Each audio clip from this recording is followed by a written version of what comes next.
This during my Unbearable summer of running. Please give it up for Ben Walker.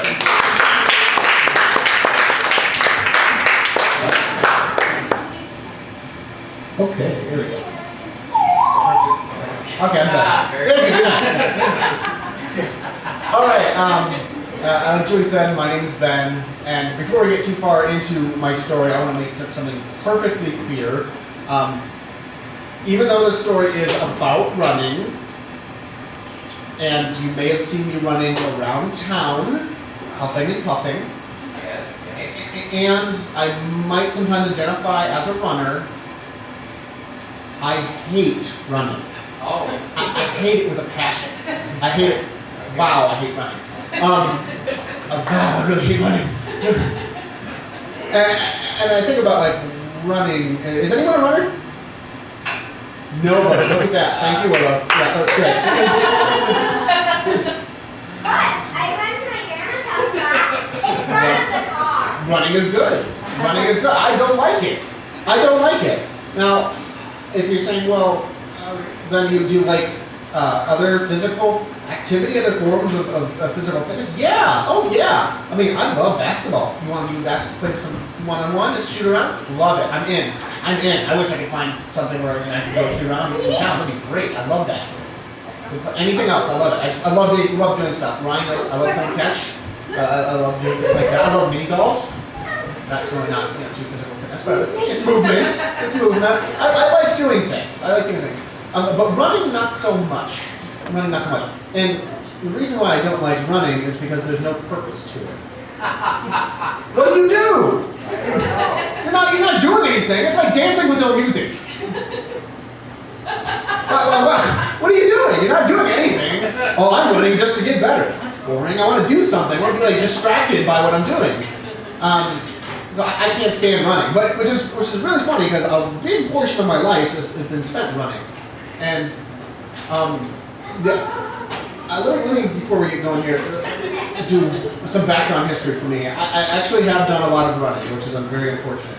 I started running when I was in middle school, and my friends were like, "Hey, well, why don't you try running? Then you're kind of athletic." Okay, I'll try running. So I tried. I went out for the track team, and like, oh, that you're really fast. Wow, you're fast. You run that sprint thing. Okay, sure. So hey, I won. I like this. This is fun. Okay, well, it's always fun when you win something. So I was like, okay, well, I'll keep doing this thing. And so I, started doing more running in middle school, and then I got in high school and did more running. Like, hey, man, you're pretty good at this. Hey, I crossed the finish line. Yeah, good. Cool. That's fun like that. It's always fun because it's always fun when they're like, yeah, you're good at it. So always easy and fun to do stuff that you're good at. But there's also this finish line. It's clear. It's right there. I can just run that. No, I can run 100 meters. I can run 200 meters. It's really easy. Okay, I can do that. It's not far. Even if it's painful, it's gonna be over in like 10 seconds. No problem. I can do that.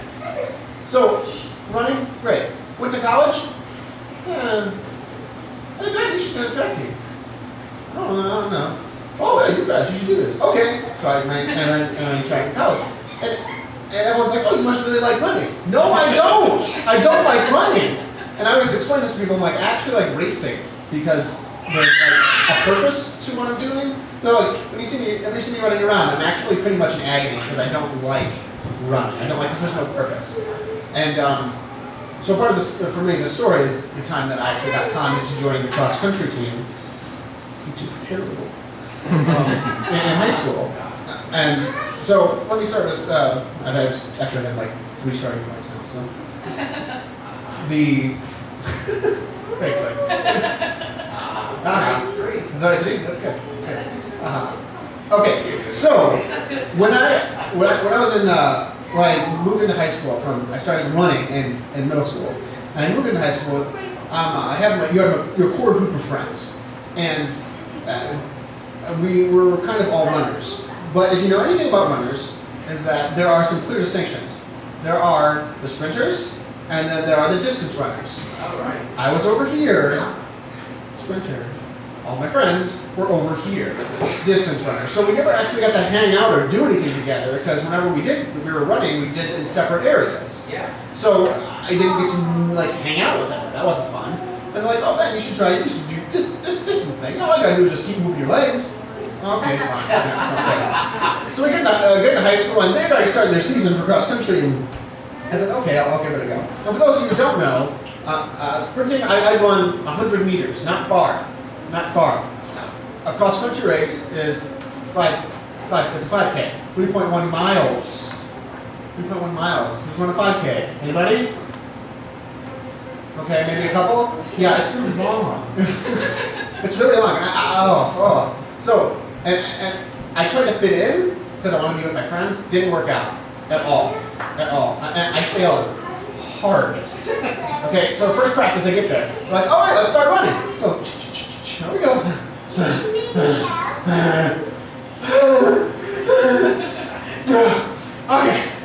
Okay, we're good. Oh, that wasn't so bad. And the seniors are like, all right, time to stretch. Let's get a warm up. What? They had run like 2 miles as a warm up. And I'm like, that was my workout. What are you talking about? So I realized maybe this isn't the thing for me. I don't know. And so I went to my first cross country meet to try doing that. That ended up being also bad. Have you ever had that point where people stopped noticing you were there? That happened with me. I was actually the last person to cross the finish line by a mile, and probably literally. Yeah, they kind of all walked away from the finish line, and I was the last person to cross, and no one did it. It was over half an hour left, and everyone had finished in like 20 minutes, and I'm like 10 minutes later crossing the finish line. It's kind of embarrassing. My coach wouldn't give up on me though. He's like, oh yeah, you can do this, man. You can do this. You're a sprinter. Let's use your strengths. Okay, so why don't you go fast for a little bit and then go really slow, and then fast and really slow, and yeah, try to mix it up. And my coach, we nicknamed Smitty. We're like, Smitty should be like a bartender or something like that, cross country. But I'm like, Smitty, I don't think I can do this. And he's like, I can do this. Well, so I struggle all along, and finally he's like, okay, listen, I'm going to drive in front of you in my truck, and you're going to chase the truck. I'm like, okay, Smitty, whatever. So he starts driving, I chase the truck, which is the worst thing ever, because it's like a finish line that you never can reach. I'm like, almost there, never there, no! So I just failed as a distance runner, because again, I didn't see the point. What am I doing? And the reason why I want to do all this stuff is I wanted to be with my friends. And I was never with them, because they were all far ahead. And that was really tough for me. So this running thing, I was like, I don't know. So that was the first part of my freshman year in high school, and you're really trying to get your confidence up and be with your friends, and that wasn't working out. And then so later in the year, I ended up to the track season, and I'm like, I got some more in my bag, I can do this, okay. So I did that, and then summer comes around, they're like, oh man, you gonna do cross country again? I don't know. And they're like, oh, come on. Oh, wait, fine, I'll try. Oh, great, you're going to come to camp. I'm like, there's a camp. So I kind of committed, so I was like, okay, well, I'll go to cross-country camp. This is going to be terrible. And so I decided to go to cross-country camp. And they tell you to bring two main things. One, stuff that you can run in and get sweaty in and stuff like that. And two, you got to bring a bike.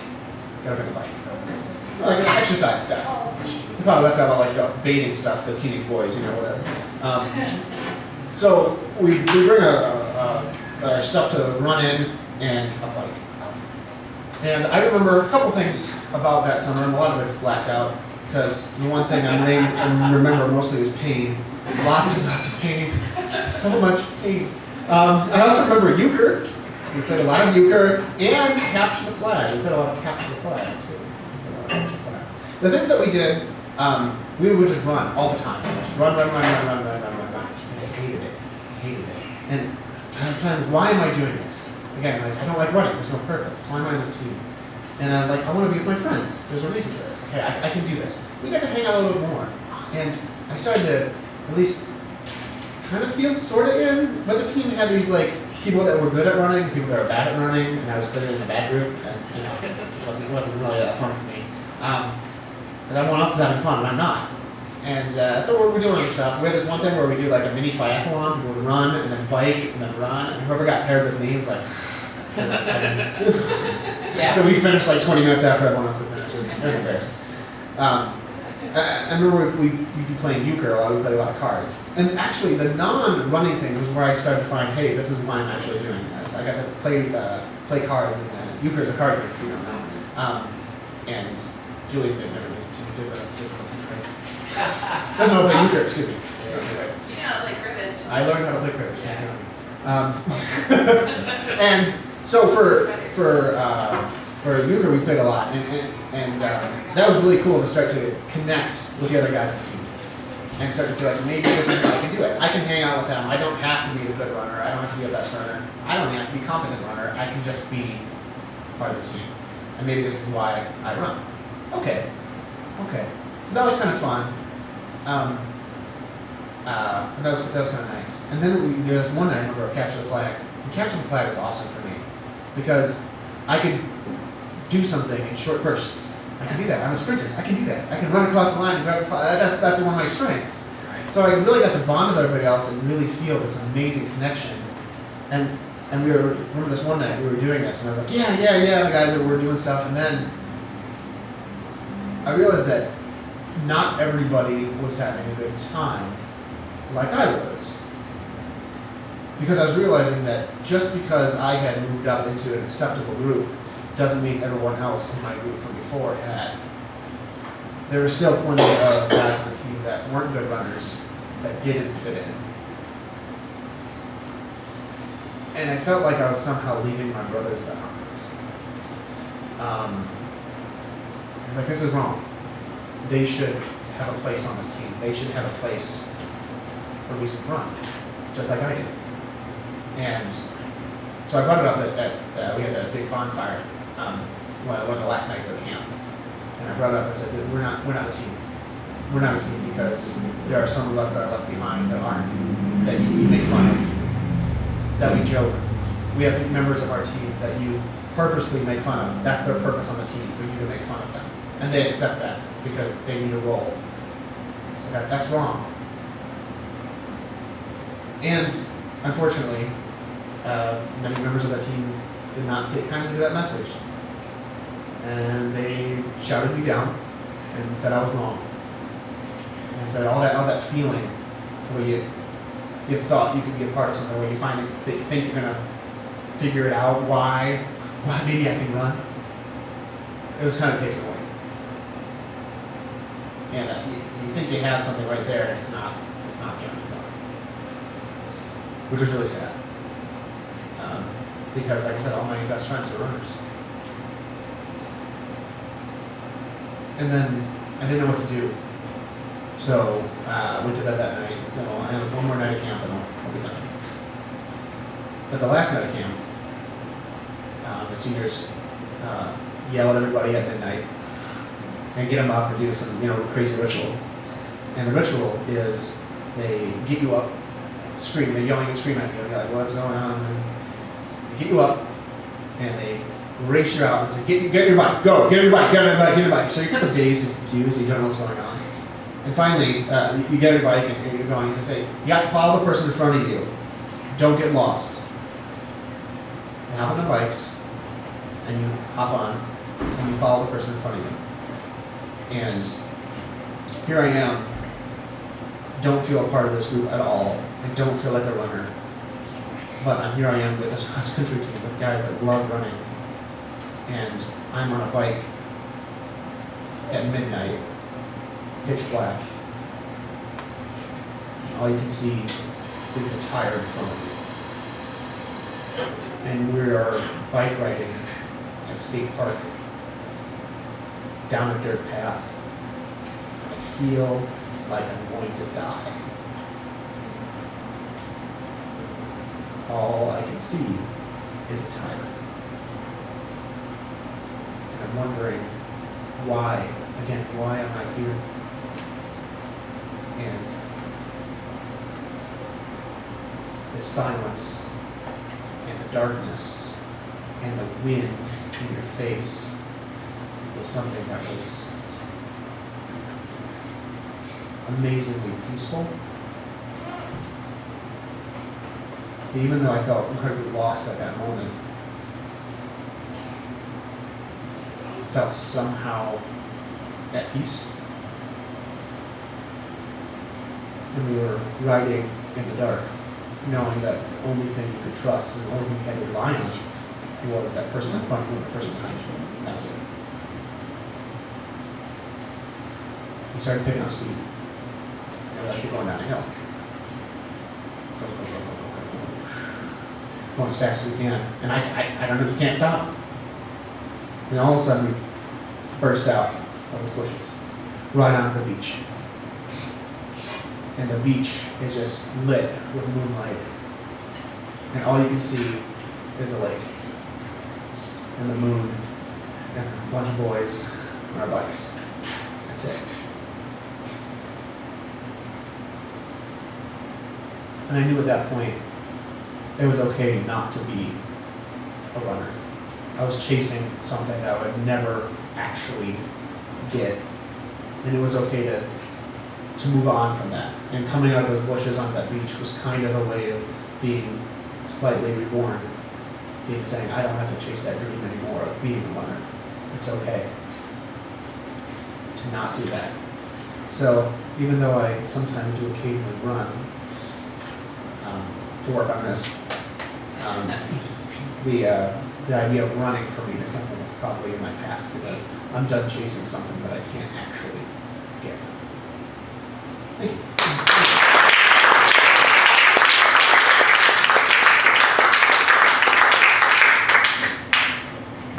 Well, moving on from things that you can't get to things that you can get.